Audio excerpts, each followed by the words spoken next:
Well, folks, the fun and games are over. It is week 15. It is the fantasy football playoffs, though some started last week for some folks. But for the most part, this is the week. It is ride or die. It is win or go home. And guess what? If you've been playing fantasy football this season, you probably lost running backs yet again this week. Ton of backup running backs ready to come in and fill your roster. This is WireTapped, Club Fantasy's weekly waiver wire show. Let's help you win a playoff game.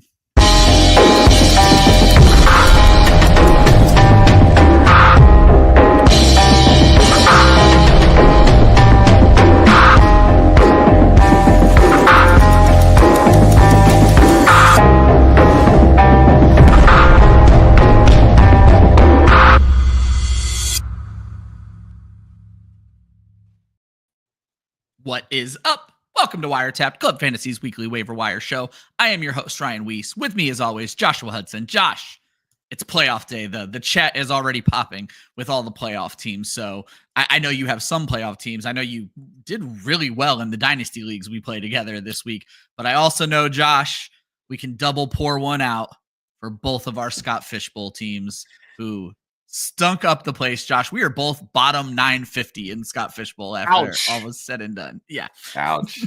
Yeah, no, week 14 buys definitely hurting Scott Fishbowl, that's for sure. I can't say I made this point on, I think it was Wednesday last week, where I'm in the chat and I'm just like winning these waiver claims. I'm like, hey, I finally can feel the starting lineup because of bye weeks. I was excited, Josh. Excited to get Mac Jones for $0. That worked out real. He was worth exactly $0. But the good news is my bench was trash as well. I would have saved 5 points in my bench. Losing Bo Nix probably didn't make the biggest difference. I can't even blame the buys. My team, I don't want to say we were pretenders. I'm just a pessimist, but we didn't deserve to move on, I guess. Yeah, I mean, your team was good. I had Barkley. My team had a pretty pedestrian day when it all boiled down to it. You know, my stock in the Seattle offense with Geno and DK Metcalf did not go the way that I had hoped. And we'll talk a little bit more about Geno later. Yeah, no, I mean, look, it was a good run. This is the first time in 4 years that I've ever made the playoffs in Scott Fishbowl. So I'll take the win on that one. So, yep. Let's go ahead and just while we're talking about it, Joe Ortiz made the playoffs in every sleeper league, missed on both of his money leagues, went against Burrow and Chase last night, and he adds he was up 110 going into that and lost. He said he should have picked up anyone from waivers except for Westbrook Akine. Still love you. You know what? I started Westbrook Akine. It cost me as well. I started him in quite a few leagues. So look, I'm one of those types of people that if I'm given that kind of advice, I'm going to do it myself. Like that's how I am. And I ended up winning in one of the leagues that I started, Nick Westbrook Akine, but I also had Justin Jefferson and Jamar Chase in that league. So it kind of helped balance a lot of that out. But look, that Jaguars-Titans game did not go how anyone thought it would. Oh, I'm certain. They're both really bad teams. Wasn't expecting them to actually play decent defense, but both of those offenses were really bad. Yeah, I certainly cost one of my followers a game on Will Levis because I just did not. I had to start him in one league and I ended up losing, so I get it. Yeah, Fantasy Pros yells at you when you have somebody ranked too highly. And all week they yelled at me about Will Levis because I had him at 7. And they're like, get this motherfucker out of 7. Don't do it. Don't do it. Now, I will say they also yelled at me that I was too low on Sam Darnold. And I was like, I think they're right. So I moved him ahead of Will Levis. So that worked out real fucking well. So that's hilarious. Caesar, we're going to get to your question in a second, but I did want to congratulate you. 14 teams all in the playoffs.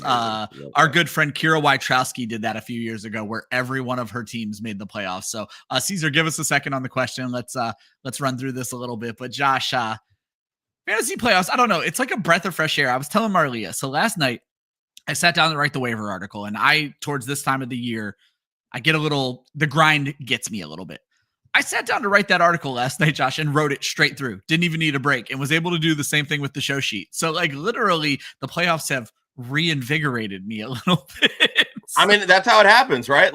Especially being a content creator, you get to a point in a season where you feel like you're just regurgitating the same information or finding new ways to say the same thing. that you've said for 3-4 weeks. And like when the playoffs start, it becomes, all right, everything is brand spanking new. Everything is on the line. Now it's like we're trying to get there. Now we've got to finish it. So it's like, it's that supercharge, right? Let's fucking go. Like, I'm out. I'm about it.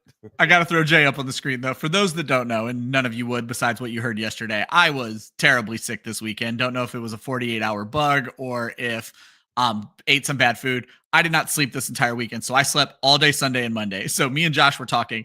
I am telling you folks what I've pieced together from box scores and YouTube. So this is going to be an interesting show.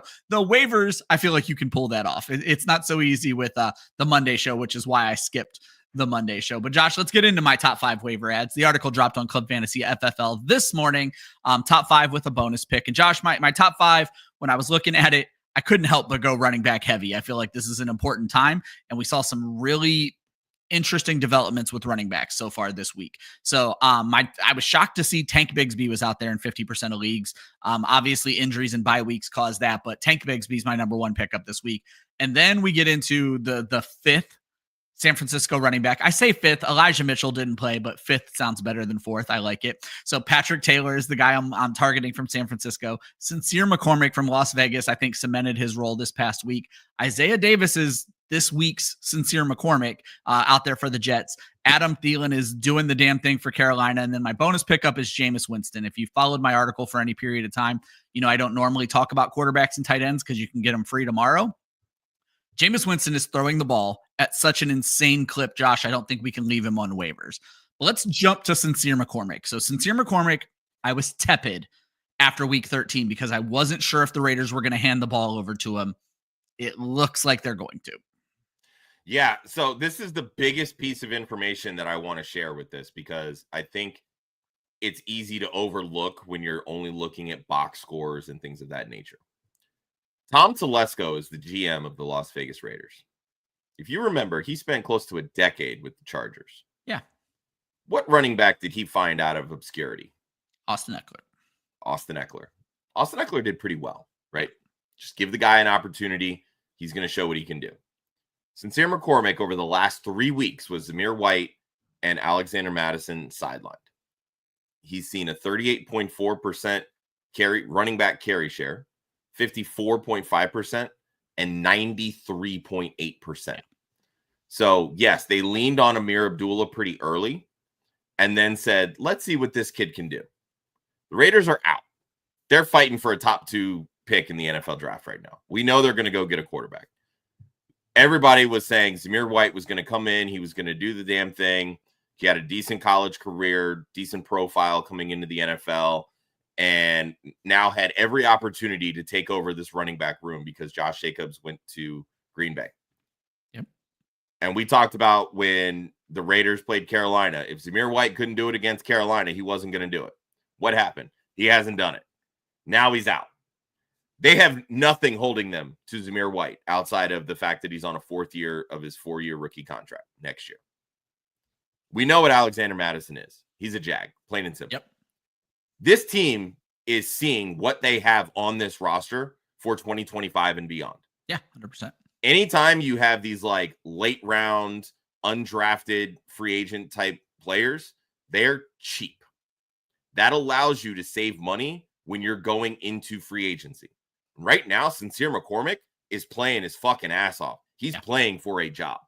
There is literally no reason for the Raiders to continue to trot him out because they need to see what his role is going to look like. The same way that they auditioned Zamir White in Josh Jacobs' injury absence last year, right? This is the same scenario playing out. He has Atlanta this week, Jacksonville the next week, and at New Orleans in the fantasy playoffs. All 3 are favorable matchups. This is the 6th most favorable running back schedule in fantasy for the playoffs. This should be your number 1 waiver priority, plain and simple. Yeah. Okay. So we're obviously going to talk about these running backs a lot, but so you would favor McCormick even over Tank Bigsby with the 18-4 carry count over Travis Etienne this week? That I would do. I'm going to actually bring up this note from JJ Zacharyson from his data thread, which we use a lot of these in this show throughout the season. So Bigsby's snap share on Sunday against the Titans was 52.5%. In week 13, it was a little bit lower at 46%. His running back share this past week, or that week, excuse me, was 35%. And he only saw 7 carries. This week, when the game was closer, his running back share was 82% and saw 18% of the carries. Plain and simple, game script is what matters for Tank Bigsby. Okay. When it's passing downs, they're using Travis Etienne. Yeah. That's when Etienne still scored like 10 fantasy points this week when he was trash. Yeah. So when the Jags are winning, they're using Tank Bigsby. This is a bad Jaguars team. Do you want to bet on them winning games and actually playing Tank Bigsby? Because you're only going to get about 3 fantasy points out of that. Yeah. So, guys, if you want more details on our top 5 pickups, these are the guys that every site's going to tell you to pick up for the most part. Though, Josh, an adamant, sincere McCormick supporter, as you should be, those are going to be the top 5 pickups. And to recap, that's Tank Bigsby, Patrick Taylor's my pick for San Francisco, Sincere McCormick, Isaiah Davis, but keep an eye on what's going on with Breece Hall. I added in my article, there's rumors he could get shut down for the year, which would make Isaiah Davis a great value. Adam Thielen, which we're going to talk about here in just a moment, and my bonus pickup at quarterback is going to be Jameis Winston. I see some new names in the chat, Josh, and I don't want to keep them waiting. So let's knock out some chat questions. So let's get back. Caesar kicked off the show. Who are we rolling out at quarterback for the next 3 weeks? Now, Caesar, I would normally tell you, you don't worry about the next 3 weeks, but you actually have some decent names here at quarterback, Josh. So he has Jordan Love, who gets Seattle this week, Baker, who gets the Chargers this week, Caleb, who gets Minnesota this week. It's hard for me to even consider benching Baker Mayfield right now. I agree. I'm not sitting Baker. That's the route that I would go. The Chargers pass defense is a mirage. Their run defense is good. Their pass defense is not. Yeah. Dallas, you can absolutely throw on. Carolina is tricky. Their defense has played really well. They held Philly to 108 passing yards. Yeah. Which really has not been hard to do because they just don't want to throw the football right now. I think all told, the most favorable schedule here is Baker. Yeah. Seattle's pass defense can be really good if the game goes their way. New Orleans, you can definitely throw on. Minnesota's hit or miss. I think Caleb has the most difficult schedule out of all of these. Yeah, I was going to say, I think what'll be interesting is you're going to start Baker for the next 2 weeks. Let's see what Caleb does at Minnesota, because that's an indicator of whether or not you're going to be able to start Jordan Love in the championship at Minnesota. So that's going to be and I think too, seeing what Jordan Love can do against Seattle could flip it for more comfortable Caleb. About Caleb in week 17. Yeah, so if you want to sit Baker, and I don't have the numbers in front of me, but Baker just played Carolina like 2 weeks ago, and I feel like he did pretty well with it. So I'm going to try to bring that up here real quick. I don't know that you just can't start Baker this entire time. Yeah, honestly, that's kind of where I would lean, truthfully. Yeah, Baker, no, he did pretty shitty. 10 points, 235 yards, 1 touchdown, 2 picks. So, Josh, that goes into what you're saying, the Carolina defense. And this is kind of what I'm seeing with Carolina's defense, right? Like, J.C. Horn is back healthy. We know he's a really good corner. He helps that defense the same way that Pat Surtain helps the Broncos defense, right? Look how not great A.J. Brown did in this game. We only saw 4 targets. There was no need for Jalen Hurts to look his way because J.C. Horn is playing him that well. He shuts down half the field, plain and simple. So now it becomes, who else can we target going against that defense? Yeah. With Baker, Mike Evans, that's going to be the guy that he wants to target. But we've seen throughout Baker's entire career, he is more than willing to spread the football around. That's why you've seen spike weeks from Cade Otton, spike weeks from Sterling Shepard. Jalen McMillan caught 2 touchdowns, right? He's going to continue to look for the matchups and say, who's going to get open? Mike Evans at 32 years old going against the young, spry J.C. Horn. Yeah, he's going to get his target, sure. But why throw 50-50 jump balls when, say, Jalen McMillan or Sterling Shepard is open over the slot? Exactly. Joe Ortiz owning up to some of his own mistakes. But, Josh, who's starting Rachaad White over James Cook? And that's the thing. I wouldn't have started Rachaad White over James Cook either. James Cook, actually, that was a really good matchup against the Rams. Like, their 100%. linebacking core can't tackle anybody. Exactly. But that game just got so far out of hand that Josh Allen said, all right, I got to put the cape and lose the glasses. Like, I'm Superman now, baby. Lord. Like, that's really what that boiled down to. Yeah. Without that Bucky Irving injury, Rachaad White doesn't do what he did. Yep. He may have still had a decent game, but he's not the RB3 on the week. And the Bills were my stream of the week, Joe. So you can still throw that one on me, buddy. Because Jesus, could I be more Your wrong? stream of the weeks were not good.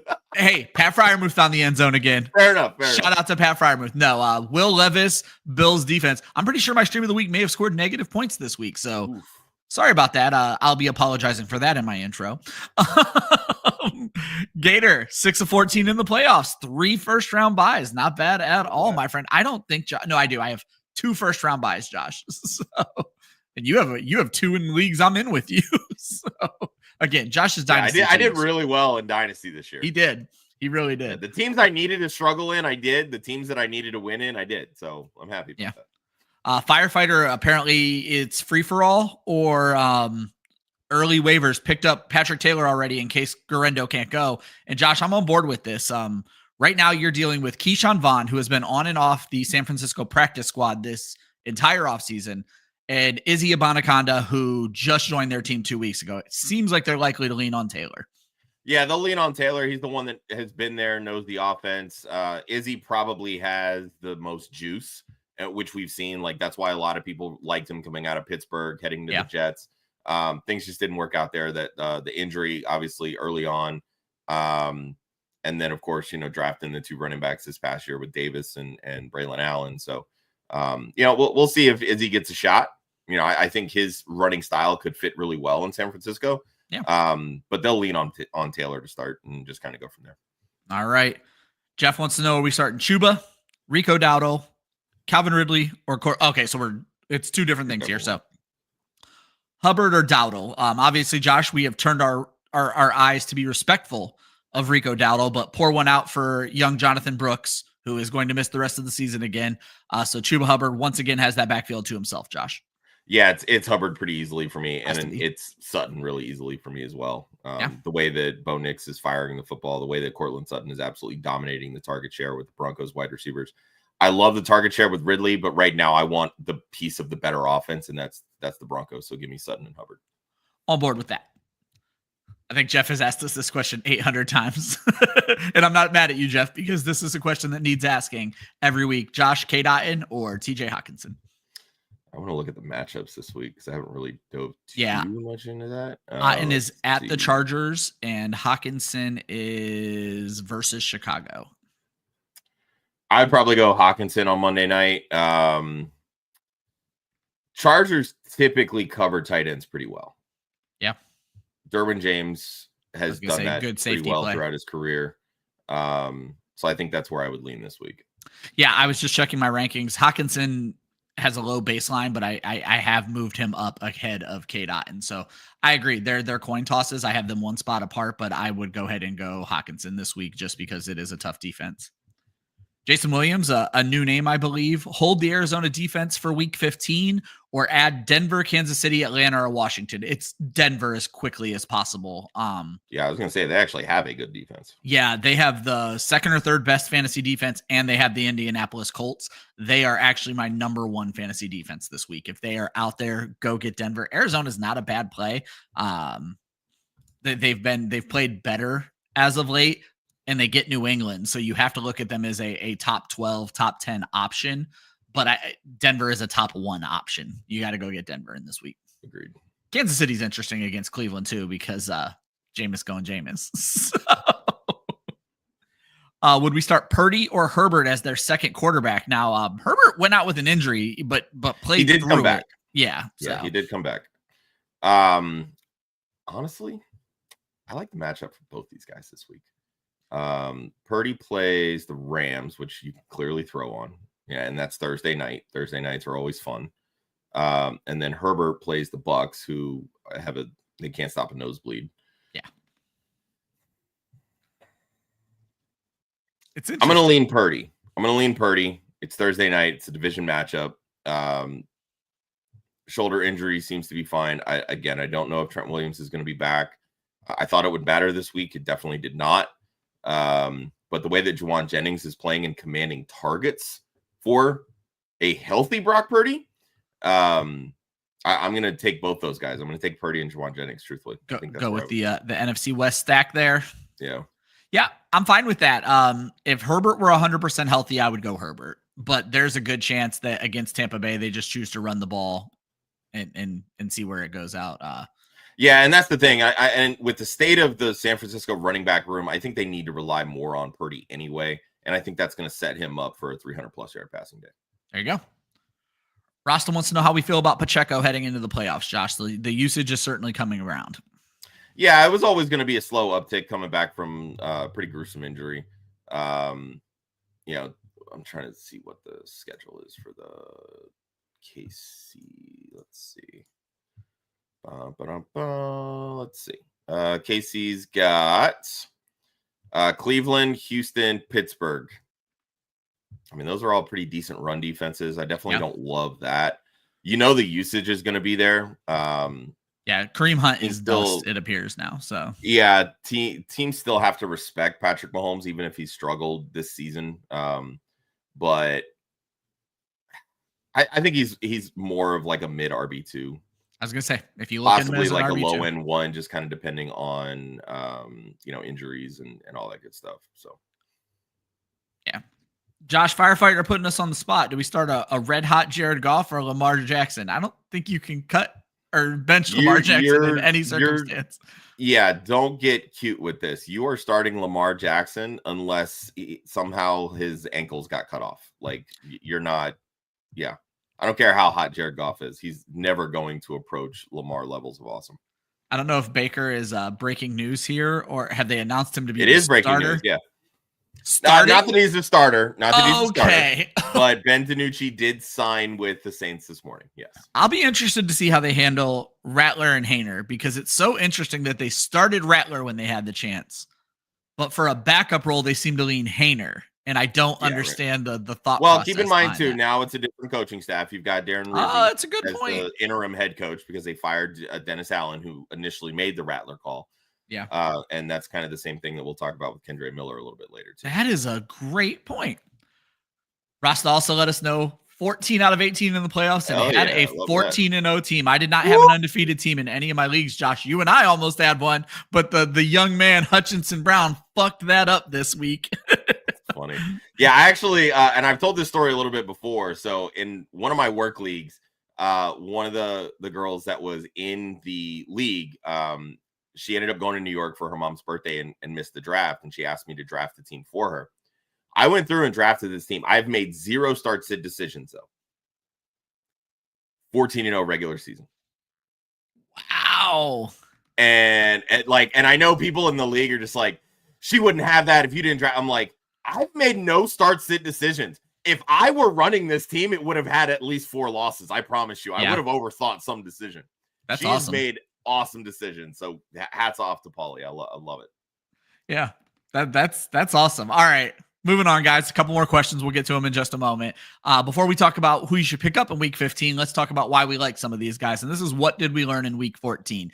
And we always give a shout out to JJ Zacharyson, Dwayne McFarland, and Ryan Heath. They post excellent Twitter threads where we pull a lot of very cool stats from. If you guys aren't following these people, I appreciate that you're watching us and not following who we get our information from, but you should probably at least give them a follow. Let them know that you appreciate their work via us. Josh, we've already touched on this. Chuba looks like the man. Yeah, I mean, by default, but yeah, he's played well this season. I mean, he's got over 1,000 rushing yards. The usage, the utilization is up. He recently inked a new 4-year contract. Like, the Panthers believe in him, and I think it's great. My whole point with Chuba Hubbard was they want to see what Jonathan Brooks is going to do, and he was working his way into the rotation. And then, unfortunately, on Sunday, he retore the ACL that knocked him out of the majority of this season. And they were down Rasheem Blackshear as well. Miles Sanders is on IR. Chuba Hubbard is quite literally the only running back left standing at this point. So, and against the vaunted Philadelphia run defense, he still managed to score 20 fantasy points. Yeah. So when I told you it was time to sell and move off of Chuba Hubbard, I hope you had your foresight to say something is going to happen to Jonathan Brooks and held on to him. So I'll eat a tiny little bit of crow on that one, even though the circumstances are unfortunate. But it was never about Chuba Hubbard is not good. That's why you want to get rid of him. Chuba Hubbard is good, and he's playing extremely well in the system. Yeah. It was always the utilization may not be there in the fantasy playoffs. That is now out of the equation. he is going to be an RB1 the rest of this season. Yeah, speaking of RB1s, don't be the RB1 for San Francisco is what I learned this week. And maybe I'm going to go a little deeper on this one. EA should stop putting active players on the cover of their games. Christian McCaffrey goes down, terrible season. Donovan Edwards, terrible season, though some people would just say that was a terrible call by EA on the college game. But regardless, Josh, Elijah Mitchell goes down in the preseason. Christian McCaffrey goes down in the preseason. We're just calling it week 1, but he goes down in the preseason. Jordan Mason goes down. Now Isaac Guerrero, nothing confirmed on him yet, but not looking good there. We're to, as we mentioned earlier, Patrick Taylor, Israel Abanikanda, and Keyshawn Vaughn, Josh, which brought a smile to my face to see Keyshawn Vaughn being talked about in fantasy again. Those dynasty shares finally got some life, right? Yeah, sure, I cut him 2 years ago, but this is the time I'll be adding him back because Keyshawn Vaughn is about to take over. They might even just let CMC go once they see what they have in Keyshawn Vaughn. I'm being facetious. San Francisco running back curse, Josh. And honestly, when I was looking at San Francisco's IR to see if there were any running backs I missed, San Francisco as a fucking team is the walking wounded right now. So I said this in the offseason, literally said this every single time they make these deep playoff runs, injuries befall this team. And it has come to fruition yet again. So I didn't invest in a lot of San Francisco 49ers players. Yeah, I do, but I do have a lot of Brandon Ayuk in Dynasty, so I can't say. There you go. Josh, a big Panthers fan this week because they played the Eagles, apparently. So you got another one from us. I mean, I paid a little bit of attention to that. Absolutely. But, well, I want to bring this up because, again, I literally said on Saturday, why is Adam Thielen even on a roster right now?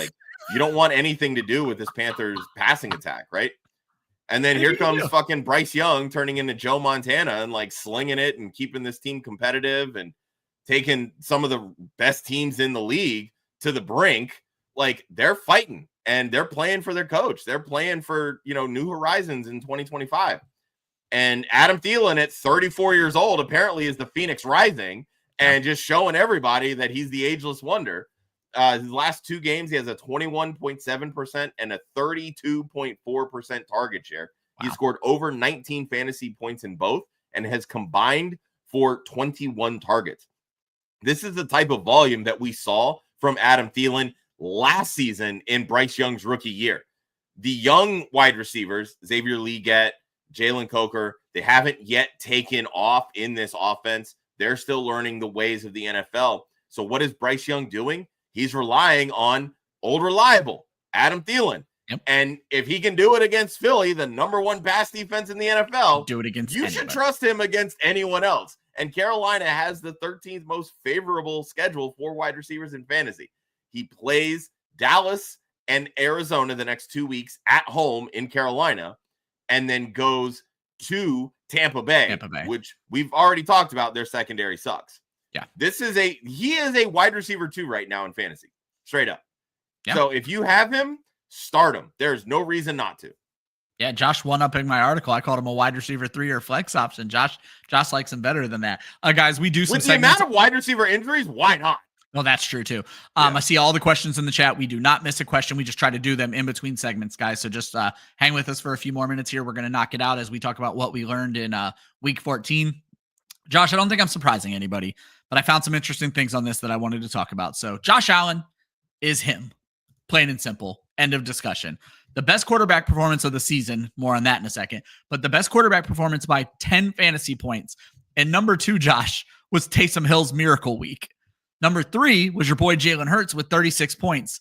Allen scored 52 points and 4-point touchdown scoring, Josh. What an incredible week. After throwing a touchdown pass to himself last week, he comes out and scores 6 touchdowns this week. He said it just wasn't enough. Yeah. Definitely needed to prove his point. But shout out to Jason Wood for having this table put together. This is actually, Josh, the best fantasy performance of the last 20 years by a quarterback, as he is the first quarterback to ever throw for 3 and rush for 3. Some interesting names on the list. I dropped the whole list in the chat in the guide for Josh to see it. But Josh, Nick Foles' 7 touchdown day. The number 5 performance, Drew Brees' 7 touchdown day. The number 3 performance. I think the most interesting on here for me, Josh. I remember that Michael Vick performance. Well, the Michael Vick was amazing. I remember it as well. The most interesting to me, though, Josh, Dak Prescott made it as the 12th best performance in the last 20 years on a 1 touchdown day because he rushed for 3 touchdowns against Atlanta and also added 450 passing yards. So I thought that one was pretty incredible, that 1 touchdown and he made the list. I mean, Josh Allen beat out 2 7 passing touchdown days. Yeah. That to me is really impressive. But yeah, that Michael Vick performance on Monday night against the Washington, whew, I still remember that like it was yesterday. Those deep bombs to D-Jax. Oh, it was beautiful. Yeah, that one was heartbreaking for me because that was when I had to admit that Andy Reid made the right call on Michael Vick over Donovan McNabb. So that one was a rough day for me. Josh, we got a super chat. Shout out to Little Tay the Rock. And guess what? If you want to make sure we answer your question in the middle of segments, you throw us a little cash. We're whores. We'll do what we're told to do. If Pickens is out, which I'm hearing every bit of evidence that George Pickens will be out this week, do we start Demario Douglas, Keon Coleman, or drop one of those guys for Elijah Moore or QJ? And which one would we drop to pick one of those guys up? Right now, Josh, it feels to me like it has to be Elijah Moore. Yeah, the way that Cleveland continues to throw the football, Elijah Moore is the guy right now. He's going to see the lesser of the good secondary for the Chiefs. Jerry Jeudy's played against the Chiefs plenty of times coming from the Broncos. So I think they'll have a pretty good game plan in how to stop them. I'm not sure if Cedric Tillman's going to be back this week, but an interesting nugget that I did find is in the 4 games that Tillman and Jameis have played together, Tillman's actually 3rd in target share behind Jeudy and Elijah Moore. Elijah Moore is 2nd with over 20%. The more alarming part of that is David Njoku is 4th in that target share, and I don't love that because when Tillman's out, David Njoku has almost a 30% target share. It's wild to me how vastly different that is. That's interesting. I digress. Elijah Moore would definitely be the guy that I would want. QJ against Tampa Bay. Don't trust. Yeah, not starting Coleman. QJ against Tampa Bay is definitely interesting. You just have to worry about the dude can't fucking catch. Like, it is what it is. And even with Ladd McConkey ruled out, Josh Palmer was kind of the guy that really shot to the top 100%. Of that pecking order there. Love Demario Douglas. I just don't think there's that big of a ceiling, and I think there is with Elijah Moore. Yep. I agree. That's exactly how I would play it. And just so you're aware, we're cutting Keon Coleman. Spoiler alert, that's actually on the list for later in the show. One of the piece of advice I'm going to give you guys is if you're not going to start him in week 16, or week 17, don't worry about holding on to them. You're probably not going to have the courage to start Keon Coleman with all these weeks he's been out. Don't drop Pickens. 1, you hopefully can slide him back to your IR. And 2, Josh, he gets some very easy matchups coming up. And it'll be interesting to see what George Pickens can do once he comes back in. But Little Tay, we appreciate the $5. We hope you appreciate the advice. Josh, let's move on to the last thing you learned in week 14. Jordan Addison's making a case for the best wide receiver in football. Yeah. Over the last month, he's averaging 23.5 fantasy points and has a 29% target share. And oh, by the way, he catches passes in the same offense that features Justin Jefferson. Just want to point that out here. Okay. But I think it's funny because everybody was always like, who's the best wide receiver too? Like, is it T. Higgins? Is it Devonta Smith? Is it Jalen Waddle? Jordan Addison right now is having a better season than all of them. And he missed a good bit of time as well. But the one thing that I've always talked about with Justin Jefferson, which is why I've always favored Jamar Chase over Justin Jefferson, Jamar Chase can find the end zone. Justin Jefferson has really struggled throughout his career. Like, I don't think he has a season over 10 touchdowns, which again, 10 touchdowns is good. But when Jamar Chase is putting up 13, 15, I think he's at right now, it kind of pales in comparison. Like, he's just a yards guy, right? Jordan Addison over the last month has a 40% end zone target share. 40%. They're looking for Jordan Addison in the end zone. Like, and he scored 3 touchdowns on Sunday. Yeah. And had 133 yards and out-targeted Justin Jefferson, mind you.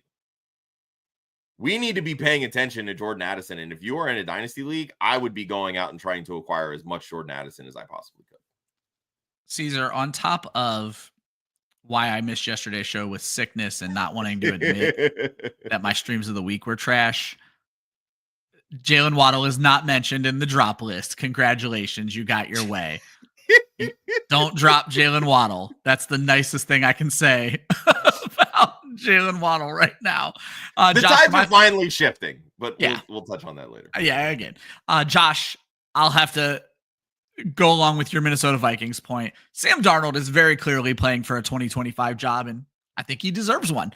He's still only 27 years old. He'll be 28 when the season starts. He came into the NFL so young, and he is one of only 3 quarterbacks this season, the others being Joe Burrow and Lamar Jackson, to throw for 5 touchdowns this season.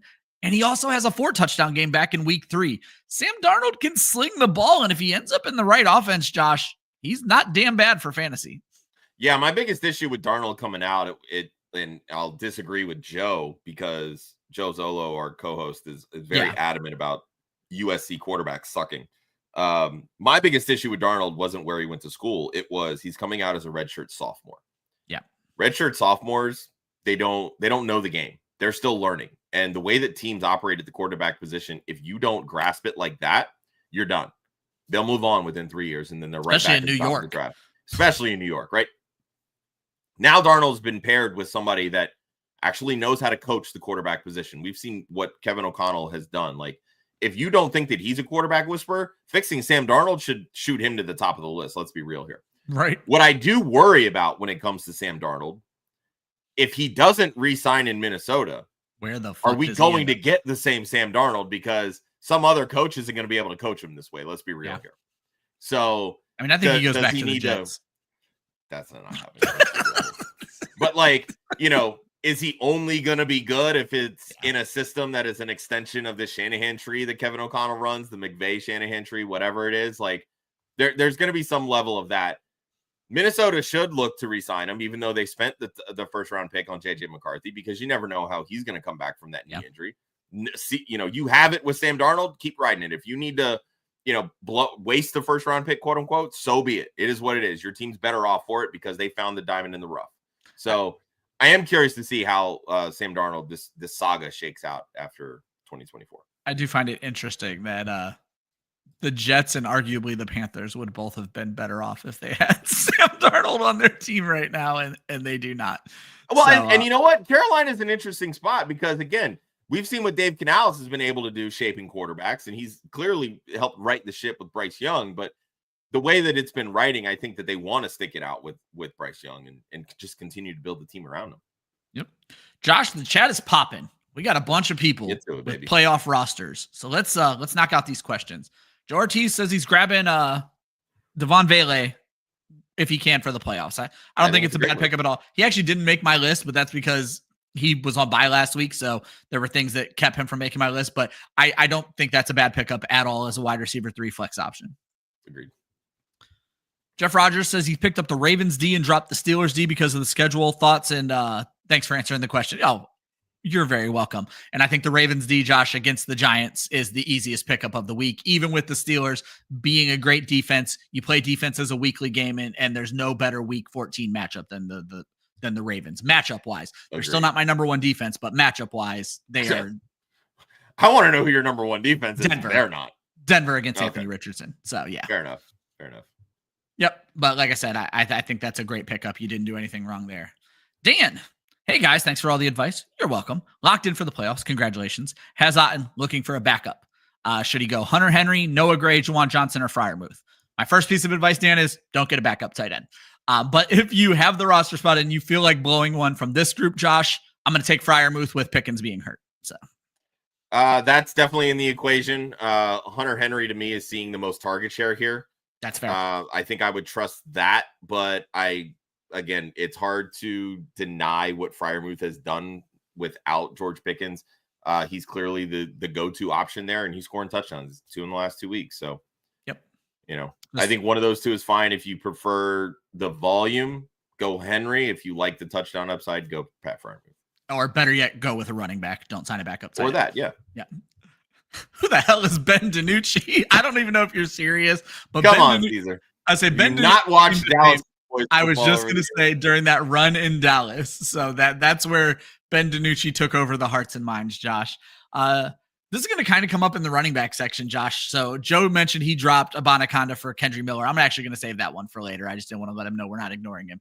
This one's more interesting, Josh, because there are top 5 options. Bigsby and McCormick both available for Firefighter, but he has a hell of a drop list. Charbonnet, Horrendo, Breece Hall, and Patrick Taylor.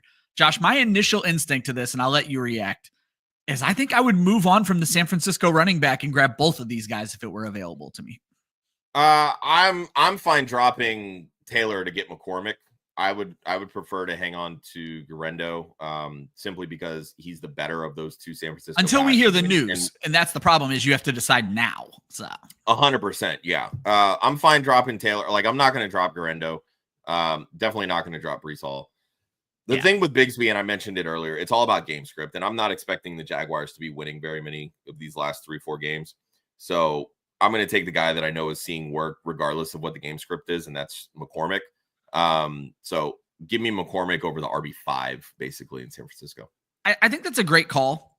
And Josh, one thing I'll throw out there, I don't know, there's one platform, Josh, Yahoo, where you cannot put in a waiver claim for a guy you dropped, because if you can, very weird. Every other place you can do it.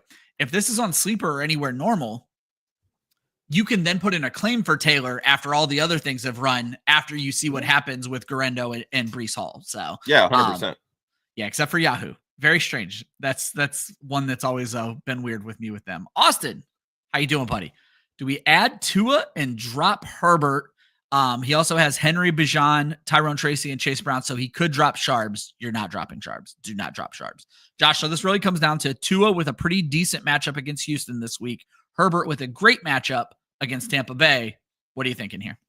Right now, I trust Tua more than Herbert. Have to, which is hilarious. What a 180 this show has pulled on the Dolphins this season. Well, I mean, it all boiled down to the Dolphins can still be a not great team and still produce fantasy points, right? And that's basically what it boils down to. I mean, Joe and his hate for Tua, that's a whole other conversation for another day. But for me with Tua, it was always, he's not targeting the wide receivers. It's all running backs and tight ends. That's going to limit your upside as a quarterback one way or the other. But we started to see the shift, and I pointed this out yesterday with Tyreek Hill. He has 3 of his last 4 games over 19 fantasy points. They're finally getting the wide receivers involved. Jonnu Smith didn't even have a catch until overtime. Yeah. So that right there, like, the tides are finally shifting back to the highest priced players on the team. Mike McDaniel is figuring out, oh, son of a bitch, I'm paying these guys $60 million. Maybe I should throw them the fucking football. Yeah.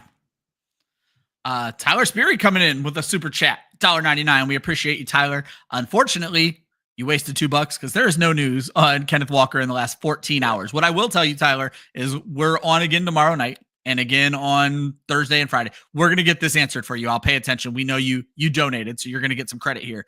But Josh, right now they're saying testing was being done, but haven't released any information on that testing. I always get nervous about shit like that because are they not telling us for a reason? Yeah, right. Like, teams like to be a little, tight-lipped and all that kind of stuff when it comes to, injury news, and the Seahawks, even with going back to like Pete Carroll, were always tight-lipped when it came to injury news. I would say, again, not a doctor, and I'm certainly not in the Seattle front office, so I don't know what the whispers are. But if they're still doing testing, prepare for Walker to be out this week. That's what I would say. So especially fighting for a playoff spot. Yeah. So if you have an opportunity to go get Zach Charbonnet, do it. Or hopefully you already have Charbonnet and you can kind of roll with it. I'm guessing, Tyler, that you're asking because you're trying to figure out how to go about planning for your waiver priority ads. I would do so with the knowledge that, or the assumption, that Walker will be out. He did. Just Tyler, I appreciate you chiming in, knowing more than we do. ESPN said they're doing more testing now. So yeah, I mean, and one of my favorite injury analysts, Stefania Bell, follow her. She's one of the best, in all honesty. Joe Ortiz, what's in store for Josh Allen next week? Greatness. Probably 4 passing and 4 rushing because the guy just can't stop. Or he's going to throw 3 all to himself this week, Josh. Yeah, he's at the Lions this week. And look, while these games aren't the end all be all for them, because they're in the NFC versus the seeding in the AFC. Right now it's basically like these are potential Super Bowl previews. Yeah. If the Bills can make it this far, like if they can finally push through and beat Kansas City in the playoffs, mind you. I know they beat them earlier this season, but yeah, they'll have to go through Kansas City at this point. Yep. These are Super Bowl these are playoff tests. If Buffalo can't overcome these types of games, they're not going to do it in the playoffs, plain and simple. Yeah. So Josh Allen has to be that guy. Gator reminds everybody that we answer every single question every single Tuesday and Monday and Wednesday and Saturday and so many days. So if you haven't, hit that like and subscribe. Do it now. Save yourself some time. Make sure you know when we're going on air. We go on air 5 days a week. There you go.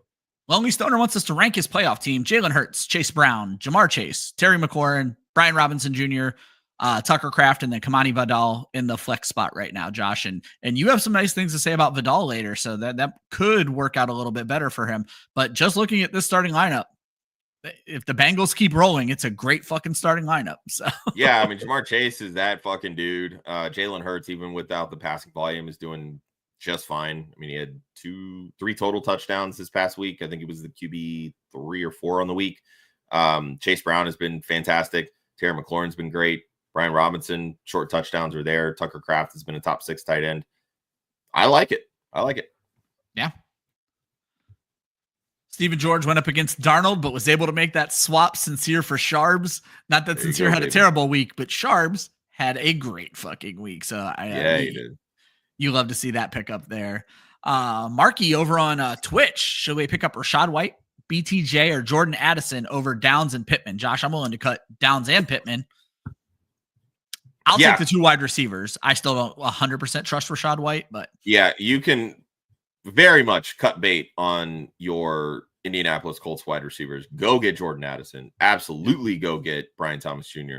I'm curious to see if maybe there's a way for you to get Rachaad White. Again, not the biggest Rachaad White guy, but he does not belong on waivers. Yep. I imagine Stoner's asking for this week. Chargers against Tampa Bay, Cowboys against the Panthers. I think you kind of have to go to the Cowboys right now, Josh. They've shown they're getting after the quarterback. They're getting after the quarterback, and they show they've played well against lesser opponents. And while Carolina is playing better, they still are not a great matchup. Losing Overshown is not going to be great for the Cowboys defense, but they still have Micah Parsons, so it's not going to matter. Yeah, I would go Dallas, but it's close. Just it's so hard to run anybody up against Tampa Bay on offense. What's funny is I'm looking at my rankings because of how good the Chargers are, Josh. I have them ranked so high right now that I'm fixing because I just don't want to start people against. I mean, it's not like Baker Mayfield doesn't turn the ball over either. This is actually a great question. He's been turning it over a lot. You know what? I'm reversing course. I'm going to go the Chargers. They are the better defense of the bunch. And again, Josh just pointed out the Cowboys just lost one of their best pass rushers. Go with the Chargers. That's my early pick on this one. Great question. Stoner also has Vidal, Isaiah Davis, Corum, Hunt, or Spears. We can only start one of these guys, Josh. So this is what I'll say, Stoner. Come back on Saturday when there's a lot more information available, because with Isaiah Davis, you need Breece Hall to not play. That's the only way that Isaiah Davis becomes that viable. Blake Corum is literally nothing. He shouldn't even be in your conversation unless Kieran Williams is somehow out. Goes down. Yep. Kareem same Hunt, for Hunt and kind Spears. of the same thing. They're both on my drop list, Josh. Yeah, I mean, with Kareem Hunt, his snap share starts slowly dwindling as Pacheco gets back into the swing of things. Tajay Spears was more involved this past week than he has been in probably the last 2 months. He's interesting to say the least, but I think among this group, I would lean Kamani Vidal simply because of the usage. Gus Edwards is not a passing down back. Kamani Vidal is being used that way. And quite honestly, he looked a lot better in this game than Gus Edwards did. He had a lot more juice, which is promising considering how he looked in some of his earlier attempts to get into the mix when Gus Edwards was out and J.K. Dobbins was feature back. There you go. I agree, by the way. It's Vidal, but if Hall is out, then you pivot to Davis. If you have to decide now, like you're picking up some off the waivers, go with Vidal. Jeff Rogers wants to know, are we flexing Dowdle, Ridley, BTJ, or Myers? I'll preface again, come back on Saturday and ask this question because opinions could very well change. I really want to say Myers, but that quarterback situation is even more fuzzy.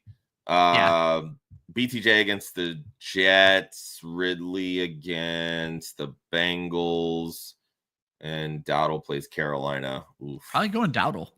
I was going to say it's between Dowdle and Ridley for me. It's full PPR. I might lean Ridley. Yeah. But it's definitely between Ridley and Dowdle for me. It's going to be one of those two. But Jeff, I know you'll be around. Subscriber here. You'll be around on Saturday. Right now, I'm going to say Ridley, but that could change. And I'll go Dowdle, but it could also change. Gator noted that Ben DiNucci announced the signing, not the Saints. The Saints don't even want to be associated with Ben DiNucci. Tyler throws out there that he does have Charbonnet. What? And that's all that matters, dude. Yeah. If Walker's out, just pivot to Charbonnet and all life is good. Exactly. He actually follows up on that, Josh. It's a great thing you said that. Jay pointed out that Sharbs went ahead and quote tweeted Geno Smith on they wrote me off. I didn't write back. Nobody wrote Zach Charbonnet off, you motherfucker. You've been in the league for 2 years and you're a disappointment. No one's writing you off yet. But Tyler points out, Josh, if Walker plays, so now you're doing with the split backfield in Seattle, do we pivot then to Pacheco against the Browns? The Browns are a tough run defense. I don't think you're really dealing with a split backfield with Walker and Charbonnet. They've never really like split that way. Like it's always kind of been like a 75-25 split. I don't know that I would pivot straight up to Pacheco. We were literally just talking about this. Who does Kansas City play? Cleveland. Okay. Their run defense has been kind of tough. Seattle has Packers. They've been 50-50. They've shut some people down, but they've also gotten beaten pretty badly. I would still play Walker over Pacheco. There you go. I see there's a few more questions in the chat, guys. We are going to get to them, but we're going to move on just a little bit because we have not talked about the majority of the waivers yet. So, Josh, as always, it's time for Morse Code. This is where we break down the league winners, the secret codes that are going to help you win your league. We start with quarterbacks. We break these down by position. In my article, Josh, I cover Jameis Winston, but I had to go through and find some other guys that I thought are the ones that people are going to be looking at. And Josh just wrote gross on one of them, which is pretty fair because that's how I felt about them. But the players I'm talking about, Josh, we got Matthew Stafford out there in about 60% of leagues, Geno Smith in 50% of leagues, Caleb Williams in 50% of league, Caleb Williams, and Drake May out there in 85% of leagues, Drake May coming off the bye. So, Josh, who do we want to talk about here? If you had to take one of these guys, you wanted to get out ahead of the streaming crowd, which one of these guys are you going after? It's Matthew Stafford, and it's not close. I don't care how bad his remaining schedule is. He does, according to Football Guy's strength of schedule tool, it's the 9th worst schedule at San Francisco, at the Jets versus Arizona. But you know what? Over the last 2 months, he's played some pretty tough defenses.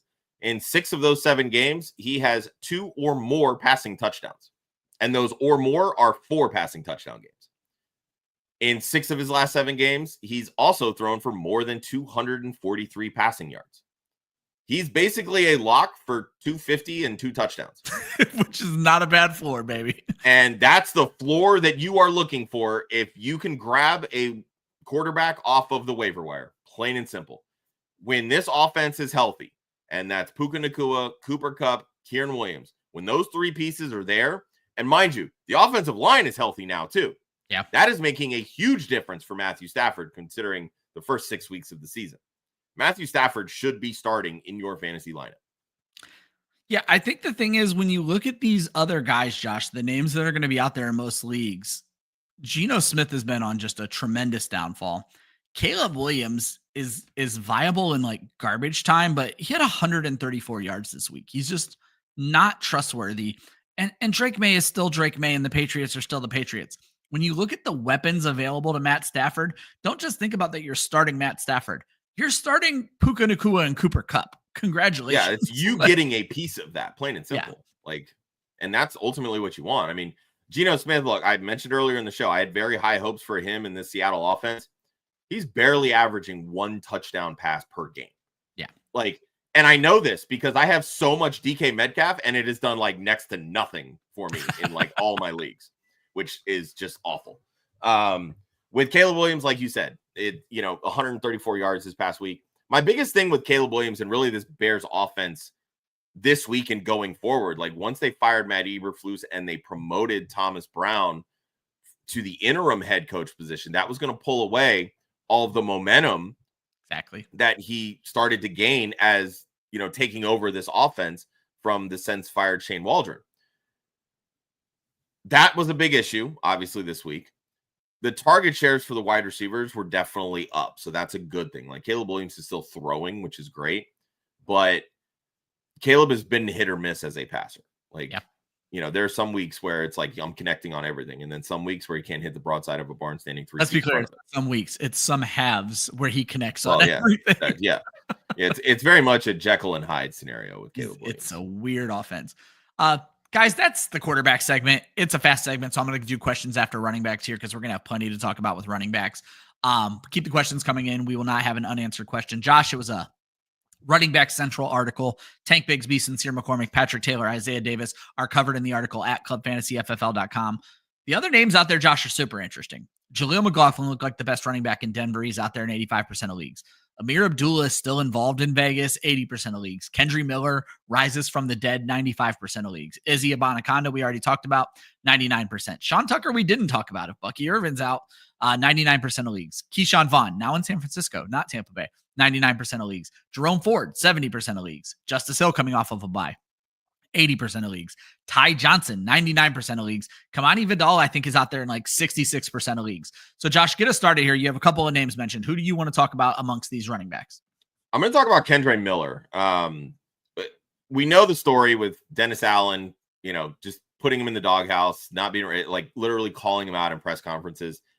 First off, fuck you, Dennis Allen. Like, don't do that shit. Do that shit behind closed doors. Don't be a dick. That's why you don't have a job right now. But Darren Rizzi has had nothing but positive things to say about Kendry Miller, which I think is awesome. Yeah. Of all of the Saints running backs, Kendry Miller on Sunday was the only one to have a rush attempt inside the 10-yard line. And that's on a team with Alvin Kamara, mind you. Yeah. Okay. But what I find really interesting, in the 3 games that Kendry Miller has played with Alvin Kamara is only averaging 13.2 fantasy points per game, which is very interesting considering how many fantasy points per game Alvin Kamara has averaged on the season. Yeah. Okay. Kendry Miller was always supposed to be either the heir apparent to Alvin Kamara or the Mark Ingram to Alvin Kamara, right? Yeah. They brought in Jamal Williams. Kendry Miller couldn't stay healthy. Dennis Allen's doghouse. The story writes itself, right? Well, Dennis Allen's not there. Kendry Miller's healthy. He's coming off IR. Jamal Williams has proven that the 1 year in Detroit was an absolute fluke. Well, hold on. It was a fluke for Jamal Williams. That role in Detroit is worth its weight in gold. That's what I'm saying. That's what I'm saying. It's like all of the not so great running backs that were in Philadelphia prior to Saquon Barkley. 100%. Yes. It's amazing what happens when you run behind a good offensive line. Yeah. The Saints aren't mathematically eliminated from the playoffs, but at a certain point, they do need to figure out what they have going forward because this team is close to $100 million over the projected salary cap. So if that doesn't tell you that Jamal Williams will not be there next year, I don't know what does. My favorite part, though, go ahead, is look at that roster and tell me where the fuck that money is going. That's what I'm saying. That's what I'm saying. Like, you need to see if Kendry Miller can be the 1B to Alvin Kamara's 1A because Alvin Kamara signed a contract extension. He's not going anywhere, right? Yeah. So you need to get Kendry Miller more involved. This is a prime opportunity to do so, plain and simple. And Josh, we mentioned Justin Herbert a little bit banged up. Obviously, they're dealing with injuries all over the place, and running back being one of them. Is Kamani Vidal someone that you can trust in the fantasy playoffs?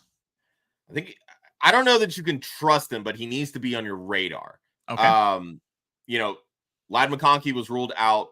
Will Dissly, I believe, was just put on IR. So there's 2 passing options right there for Justin Herbert down. Yeah.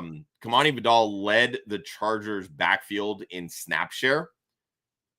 And again, that's playing with Gus Edwards. Yep. And Vidal took on that pass down role. He had a 47% route participation. not super high, but again, a lot more than what Gus Edwards is doing. Gus Edwards had a 42% running back rush share. Kamani Vidal was at 33%. He's getting involved, right? With J.K. Dobbins on IR, Gus Edwards being basically one-dimensional. He's a first, second down hammer. If this team gets down and they need to throw, it's going to be Vidal in that role. If you're in PPR leagues, that's going to have value. So you need to be paying attention to Kamani Vidal at this point. Oh, I like it. Josh, before we got to the questions, any of these other guys, we talked a lot about these guys. Jaleel McLaughlin, I think, is kind of interesting based on what we saw before the bye week. And then Jerome Ford, he seems to be a passing down back right now. And that's really what both of these guys are. They're passing down backs. Denver and Sean Payton are running the hot hand approach at running back. Javonte Williams has basically been the cold hand for the last 3 weeks. Yes. Jaleel McLaughlin, when he touches the football, the kid's got juice. And they've given up on Estime already. So. Yeah, it seems like it, right? Like he had one good week and it was like, all right, cool. Whatever. With Jerome Ford, I mean, it's really nothing sexy. He's been over 7 fantasy points 3 of the last 4 weeks, but hasn't topped 8 fantasy points. So it's really not there from a production standpoint. But it's only a matter of time, especially if Jameis keeps throwing it, because that means that Ford is going to be on the field over Nick Chubb. The running back attempts for Jerome Ford over the last 2 weeks, 41% and 40%. That's like pretty even split with Nick Chubb, who's been at 44 and 41 those 2 weeks too. So, and he has run over 56% snap share in 3 of the last 4 weeks. So he's getting on the field, which is a good thing. And that should be rostered, I don't know that you're going to ever feel comfortable starting Jerome Ford unless there's return yards or souped up, half points per first down or carry or some of those types of things, like those bonuses. Like that's when you would feel comfortable starting Jerome Ford. But kind of the same thing with McLaughlin. Like you're just hoping for opportunity and it's trending in that direction. Certainly. But Jameis isn't a check down guy. He's going to sling it to the wide receivers and the tight end. Like at best, Jerome Ford is the 5th option in the passing game. There we go. Josh, this is why I kicked the can on Joe Ortiz's question, because I knew you were positive on Kendry Miller this week. You're going to take Miller over a flyer on Abanaconda all day, 100%. Every day, right? Yeah. 100%.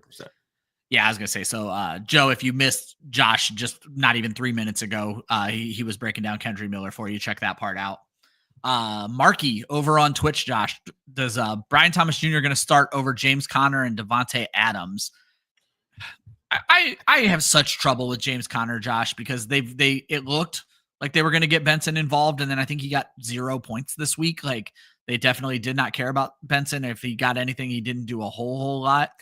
To me, there's always the interestingness of starting the guaranteed volume at running back. Yeah, James Conner against the Patriots is a really juicy matchup. I think I would still lean Devontae Adams here simply because the target volume is there. Read the tea leaves on the Jets. And it is a really good matchup for the Jets.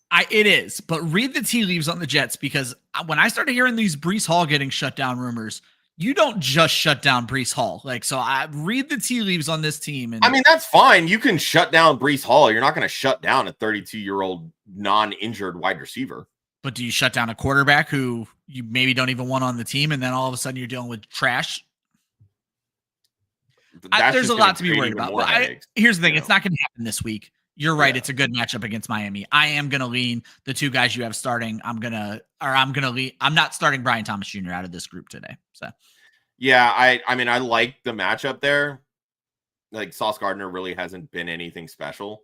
I don't like Mac Jones as a quarterback, and that in and of itself is going to limit Brian Thomas Jr.'s upside. And the matchups for Connor and Adams are much better than that. So there you go. Tyler, I'm not going to make you wait any longer. We're about to cover wide receivers, but Josh, we obviously were talking Thielen up after the article, but we also like Jacoby Myers. Which of these 2 do we prefer? I think the schedule is probably going to play heavily into this one. The schedule will play heavily into it, but also too, if you're telling me that Desmond Ridder is going to start the rest of the season, I want nothing to do with Jacoby Myers. And that's the problem, is that the news on whether or not, Jacoby Myers or Aiden O'Connell is going to be out, you're not going to get that information before waivers run. That's the problem. So you have to make this decision with the hope that Aiden O'Connell continues to play. But considering how gruesome that knee injury looked prior to the reports, I'm fine going with Thielen here. If you have to drop Jacoby Myers, which I hope you don't. But if it boils down to Myers or Thielen, I'm going to take Thielen. Yeah, that's kind of where I stand with the quarterback situation. I will throw out there Desmond Ridder revenge game this week. Atlanta, the worst team in the league against wide receivers. I couldn't even look at Josh while saying these things out loud. No, go with Adam Thielen. It's a good matchup for him against Dallas as well. Craig Lennox is asking, are we going to keep starting Baker Mayfield over Justin Herbert? I'm going to, Josh. Yeah, I'm going to as well. As long as you're not like in a heavy interception. Earlier, but yeah, I mean, well, shit, honestly, I don't even care if it is heavy interception penalties. The way that he's throwing touchdowns, it doesn't matter to me. Yeah, that's a good point. Daniel says, hi from Mexico. Hola. Should we start Khalil Shakir, Jawan Jennings? I'm going to guess that's Jacoby Myers, Jamison Williams, and Keenan Allen. He has to start 3 of these guys. So we are benching 2 of them, Josh. I'm going to sit JMO and Myers. And roll that's with exactly Shakir. where I would. That's where I would go at this point. So Shakir's look good. And as you pointed out, Jennings is carrying the water for the 49ers right now. So. Yeah, it's 27% target share in games without Brandon Ayuk. And then he also has an issue at running back. I'm going to guess we're starting 1. Warren, Tracy, or Walker. For me, it's Tracy. Tracy looked good last week. Yeah. And Tracy's getting the volume. I mean, if you're looking, just for the volume play and hope they fall in the end zone, it's definitely Tyrone Tracy. Jaylen Warren actually led the team in target share. 19%. That's a good point. George Pickens. That's another benefactor of Pickens being out. Yeah, so I think if George Pickens is out, Jaylen Warren against Philly might be your play there. There you go. But again, I Tracy to me feels the safest with the best combination of floor and upside. Even in a tougher matchup. Marky comes right back at us, Josh, after hearing us talk up Jordan Addison. So now replace Brian Thomas Jr. with Addison in that same question. And I think I might go Addison against the Bears over Adams. Oh, yeah. I'm taking Addison over all 3 of these. There you go. Easy. Well, then let's put that back on the spot then, Josh. Connor or Adams? I think I'm going to go Connor because it's a nice matchup against New England. So, yeah, I'd be fine with that. There you go. And Tyler, no. Just plain and simply, no. He's losing work to Isaiah Davis is either a 6th round or undrafted free agent at this point. Yeah, it's basically an even split there, which feels really strange because everybody had such not what we expected. Allen, so, yeah. But again, it's just not really like Braylon Allen is not built to be like that, 3 down, all purpose, the way that Breece Hall is. So it makes sense that, they would use him more as like a 1-2 thumper. And then Isaiah Davis is more of like that passing down scat back. So, and they should probably be playing from behind, which is going to favor Isaiah Davis, favor Isaiah. But again, I don't think the Jaguars are going to jump out to any kind of lead. So I don't know that playing behind is really the way to go, but in most games, yes, they'll be playing from behind. All right, Josh, let's move on to the wide receivers. In my article, I mentioned 1, Adam Thielen. We've been talking him up all show, but there were some other interesting names out there, a lot of other interesting names. Josh Palmer out there in 90% of leagues. Calvin Austin in 95% of leagues. Marquez Valdes-Scantling, though, with the quarterback news, probably not that interesting anymore. 80% of leagues. Brandon Cooks, all he does is catch touchdowns and not get 10 yards. 80% of leagues. Tim Patrick, 99% of leagues. Jalen McMillan, 90% of leagues. Sterling Shepard, 90% of leagues. Wan'Dale Robinson, 60%. Alec Pierce, 85%. It's interesting. We said to drop the Colts wide receivers. If I'm starting one, it's probably Pierce. Romeo Dobbs, obviously playing through an injury right now, or not playing through an injury, 60%. Ray McLeod, who has come on all of a sudden, 90% of leagues. Demario Douglas, 75%. Michael Wilson, 90%. Nick Westbrook-Akine, though he's probably public enemy number 1. Amazing his rostership percentage jumped that much in 1 week. Yeah. He's going to be back down to 90% after. He's going to be so available. He's going to go for 3 touchdowns this week. Exactly. Elijah Moore, 75%. And then Cedric Tillman, 65%. Josh, I was going to put you on the spot with Tillman. So I see you have notes for me. I love it. And then Noah Brown, 90% of leagues. So Josh, let's get started with Tillman because this was a Ryan asking for his own team question. I have a team that's pretty decent at wide receiver. I have Amon-Ra St. Brown, Devontae Adams, and somebody else who I would put ahead of Tillman. But I didn't want to drop Tillman and put him out there for everybody else. But then I'm like, am I ever going to trust him? That's kind of my going point here. So Josh, can we trust Cedric Tillman in this high velocity offense that they're showing in Cleveland right now? Yeah, I think you can trust them simply because it is high velocity offense, right? Like Jameis is going to throw the football 50 times. He don't give a fuck. Like what's he got to lose at this point? He's just trying to show off his arm. Like, they're not going to bench him. Like, you're not winning games with Dorian Thompson-Robinson. Let's be real here. Jameis Winston at least gives you an opportunity to win, even if he's going to find a way to turn the football over. But again, the stats that I found interesting, and I'll reiterate this from earlier in the show in case there's anybody new listening. But in the 4 games that Jameis and Cedric Tillman have played, the target shares among those top 4 options: Jerry Jeudy at 21.7%, Elijah Moore at 20.5%. Tillman is down at 3rd at 18.6%, and David Njoku bringing up the rear at 16.8%. Those flips with Tillman is out. Like, the past couple of weeks, Njoku has had almost a 30% target share and leads this group, which I find really interesting. Yeah. The Jeudy Moore percentages are still pretty lockstep, around 21 and 20%. But Tillman kind of running as that 18.6, I found really interesting because they use him more as like that traditional X. So he's seeing, in theory, the better of the, corners on the opposing defenses, which ultimately that's going to open up more opportunities for Jerry Jeudy to get open, for Elijah Moore to get open. Yeah. I shit on Jerry Jeudy a lot.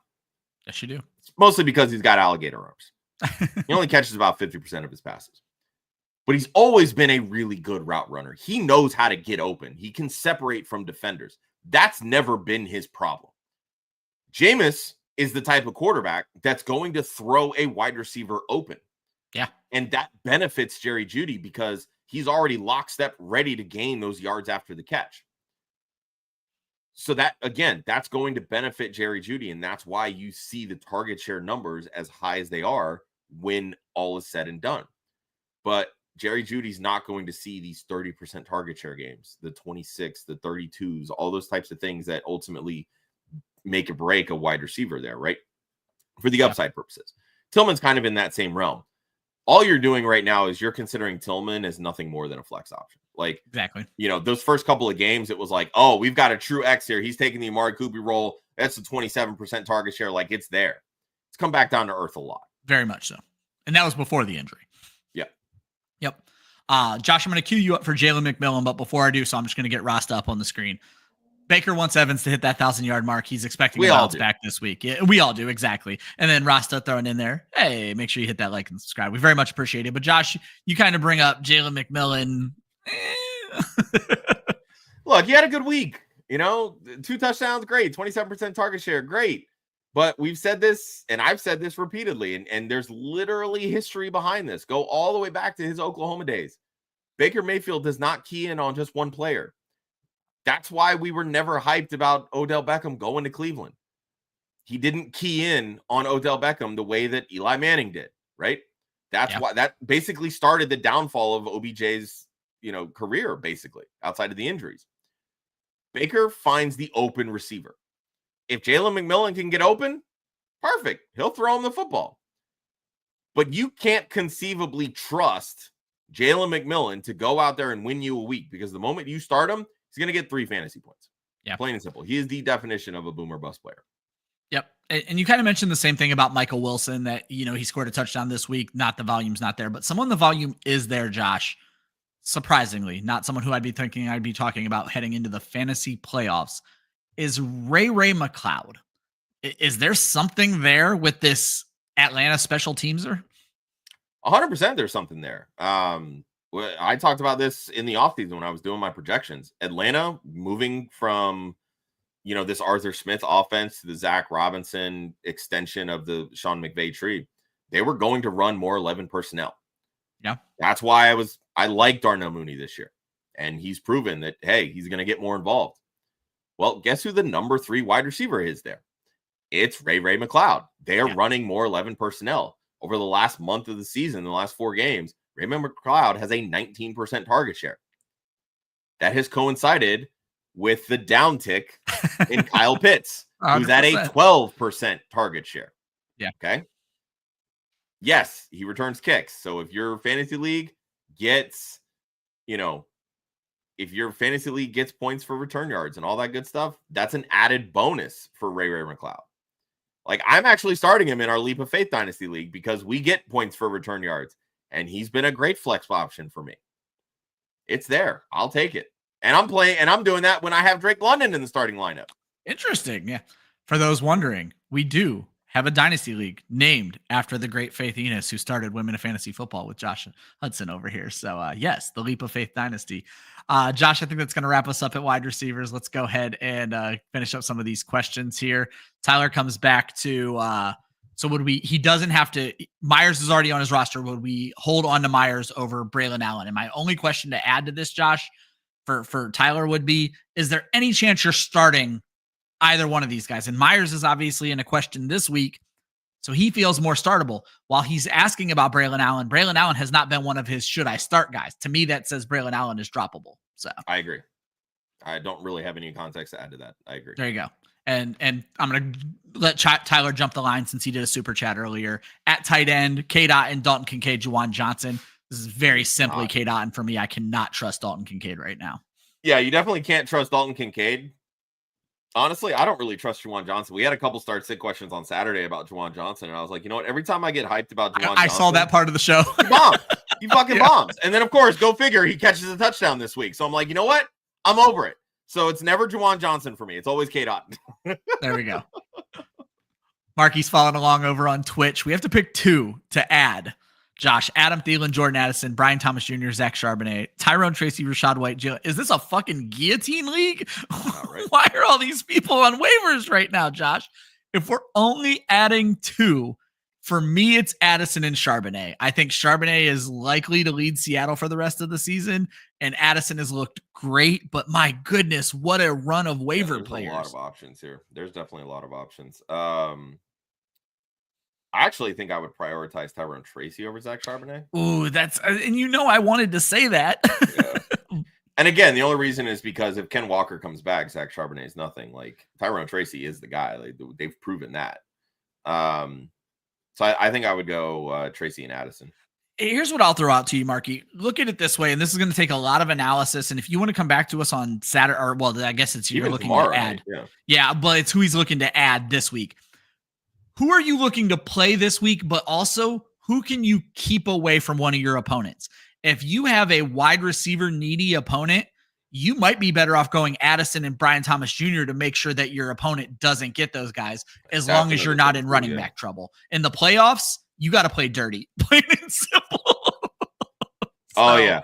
Dude, I'm going through and I'm making waiver claims, and I'm looking at how much fab I have left. And I'm like, all right, my opponent this week, what do they need? Do they need anything? Oh, they've got Breece Hall. Isaiah Davis comes through. I need to make sure I get Isaiah Davis. How much more fab can I put just to make sure that they don't get him? That's literally how I play. And shout out to Mark. We appreciate you, buddy. We don't have a huge Twitch following. Mark, if you're not on YouTube with us, jump over, throw a follow over there. We get paid off of YouTube. We don't get paid off of Twitch yet. But hey, if you are on Twitch, take Mark's advice here. Like, subscribe. I don't know what else you can do on Twitch. Comment.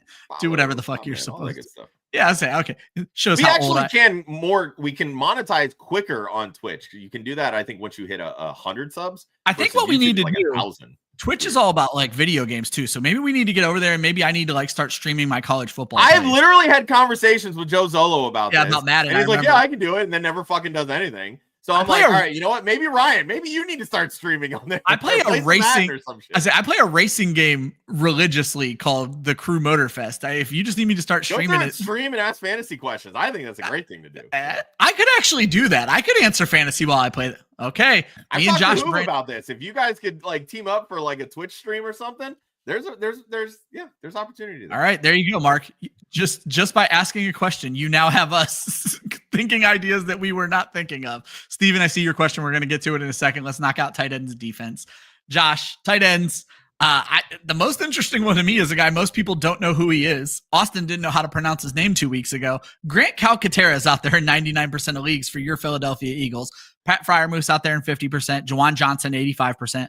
Michael Mayer, all of a sudden, the Raiders are running 12 personnel. He's out there in 99% of leagues. Isaiah Likely coming off the bye, 75%. Noah Gray, the best backup in fantasy football, 90% of leagues. And then Mike Gesicki, he's really hit or miss. I don't know if I'd be prioritizing him, Josh. He's out there in 75 or 70% of leagues. When I was looking into Calcaterra for my own leagues, Josh, I lost Goddard in a league. I almost said Godare. Jesus. I lost Goddard in a league. When I was looking at Calcaterra, the games he's played, Josh, has all been against very deep defenses that are very bad against tight ends, and he's done well. can he do it against teams that are good against the tight end? Probably not, simply because Philly. Well, and I say that out of respect. Like, Philly's just not a passing team. They're not. Yeah.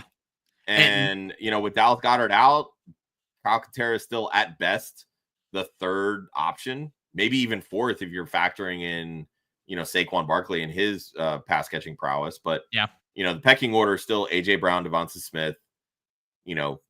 I would put Barkley and then Calcaterra, whereas it's probably flipped if Goddard's there. Yeah. But they look for him in the end zone. He scored, in 16 yards this week and then found the end zone. So, like, there's going to be opportunity there, sure. It's not something you want to trust by any means, especially this week against the Steelers. So then putting you on the spot, Josh, with those names I mentioned, I'm going to run through them one more time for the audience because we don't need to spend a lot of time here. Freiermuth, Jawan Johnson, Michael Mayer, Isaiah Likely, Noah Gray, Mike Gesicki. If you need to start a tight end this week, who are you prioritizing from this list, including Calcaterra? Yeah, for me with Freiermuth, it all boils down to if Pickens plays or not. If Pickens is out, it's 100% Freiermuth. Hold on, Josh. I'm going to cut you off real quick because I wanted to add this name to the list. Joe Ortiz points out Stone Smart now that Will Dissly's on the Andrew Cooper special, baby. Exactly. I don't know that I would trust Stone Smart. Even against Tampa Bay, who's not great against Tampa Bay. There's definitely going to be some red zone opportunities, sure. But again, that's another one about, like, does Ladd McConkey play? If McConkey's out, then I will absolutely take some dart throws with Stone Smart because, I mean, while his name is Stone, his hands are a lot softer than Quentin Johnston. So I was like, Josh is about to make the most poetic fantasy football argument in the history of the world, but instead you just take an opportunity to shit on Quentin Johnston. I cannot tell you the reaction that went through my body when you said, while his name is Stone. I was like, oh, Jesus, we got to clip this. No, I like it. But I still would lean Gray or Likely. Okay. Probably out of this group. The backups. Yeah. Well, but again, they're getting run. Like, Isaiah Likely he's being used quite often, like, in tandem with Mark Andrews, and they don't have any wide receivers right now. Rashad Bateman's out. They suspended Deontay Johnson. It's Zay Flowers, right?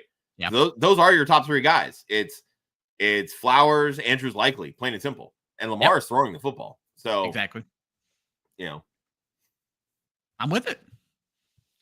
For me, I want to see Calcaterra do it. One league I'm starting Calcaterra this week in a playoff matchup, but now I have to go look and see if Stone Smart's out there apparently. But again, you bring up an interesting point with the Ladd McConkey thing. For defense guys, there's actually a lot of interesting defenses this week that are not 50% rostered. So I went through and I broke them down into sections for you. And these are the teams that are available. Ravens clearly got dropped a bunch because of the bye week. Ravens, Packers, Seahawks, Texans. These are the teams I'm prioritizing. The Ravens are kind of mediocre fantasy defense this year, but it's the best matchup on the schedule against the Giants. The Packers are a good defense, but Seattle's a mediocre matchup, and Seattle's playing the Packers. It's a good defense, mediocre matchup. And then the Texans get Miami. Texans are a good defense, but Miami, as of late, is a mediocre matchup. If you look at Miami for the season, they're actually a good matchup. So it just depends on what Miami team shows up. Then you got the good defenses against a bad matchup, and this has worked out well this season. The Chargers get Tampa Bay. The Bears get Minnesota.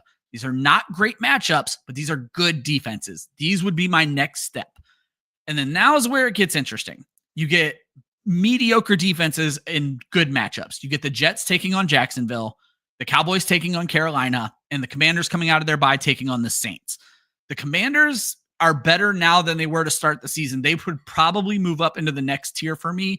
But these are the teams that I would wait and see how things shake out and stream in the week. I'm not favoring any of these defenses.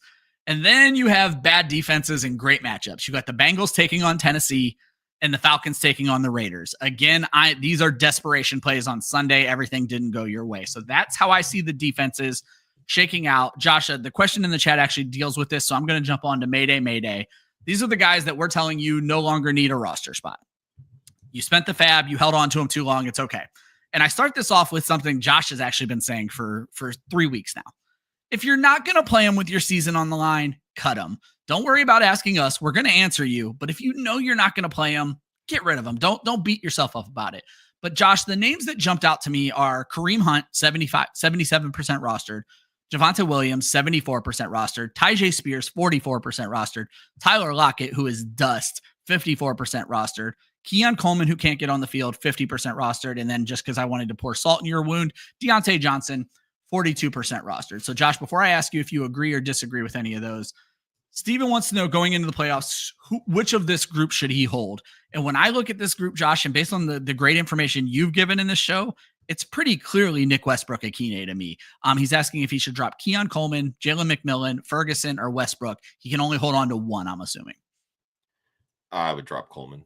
That'd be the guy that I would. Oh, no, I'm saying let's say he can only hold on to one. So I don't know how many he has to cut. If he's only holding on to one, then for me, it's Westbrook. That's where it is for me as well. Yeah. I guess, you know what, Josh, let's rank them. So he has Tucker Kraft at tight end. Jake Ferguson is probably a drop for me, but he saw decent volume coming out of this injury. He was my debate on to add the list or not. So I would probably go, honestly, I would flip the list, Josh. I would go Westbrook, Ferguson, McMillan, Coleman. That's exactly how I would do it.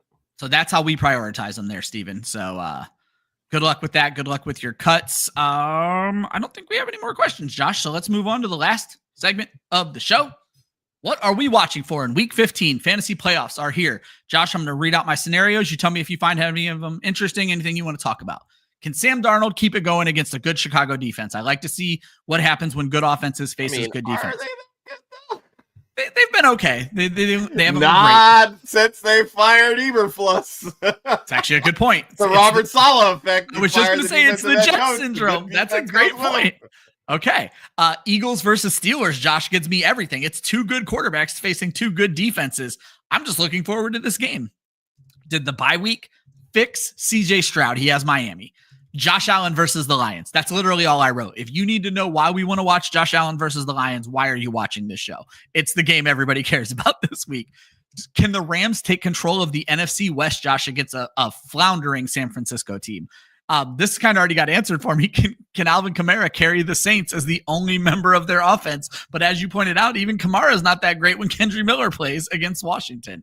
How do the Bengals look against an opponent who's going to know them very well, the Tennessee Titans?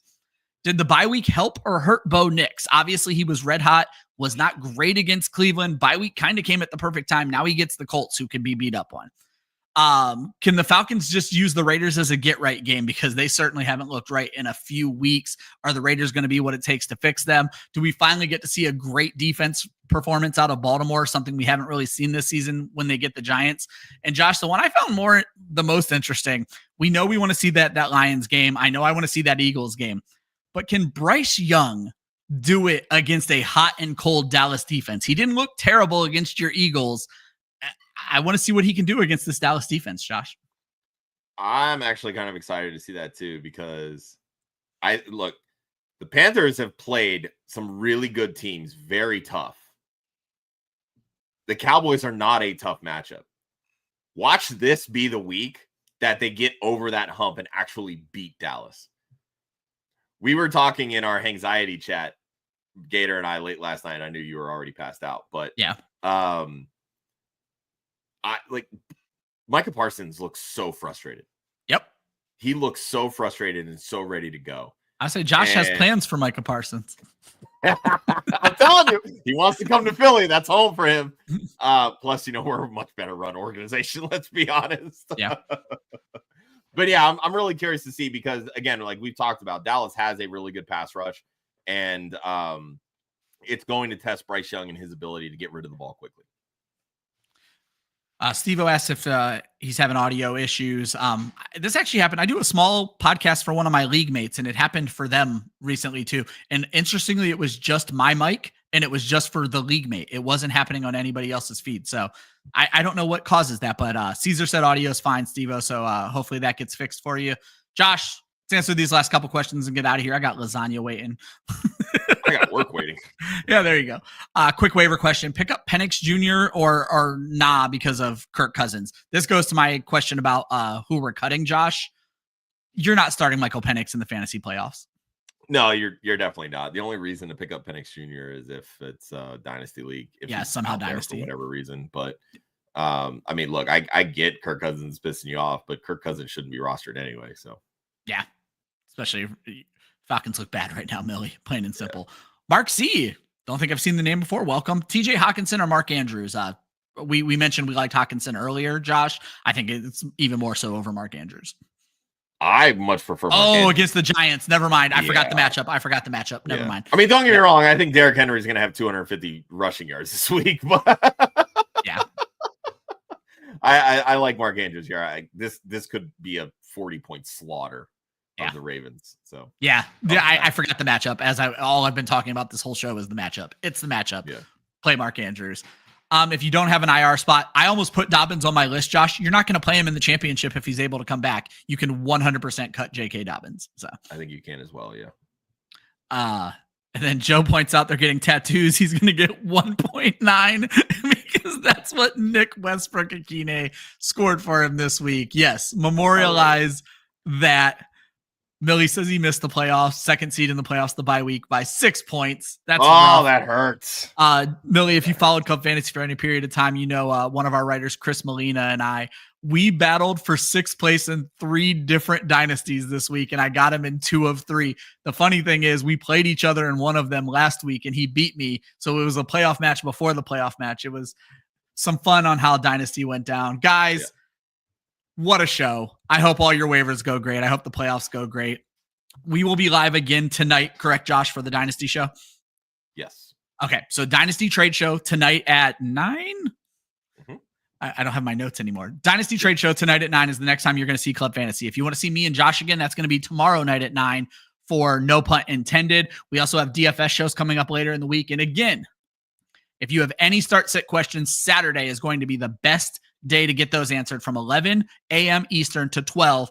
All we do is answer your start-sit questions live here on YouTube. Start-sit different day with Josh, Joe, great guest. For Josh, I'm Ryan. That's going to get us out of here this week. Good luck on your waiver claims. Good luck in the playoffs. We'll see you guys next week.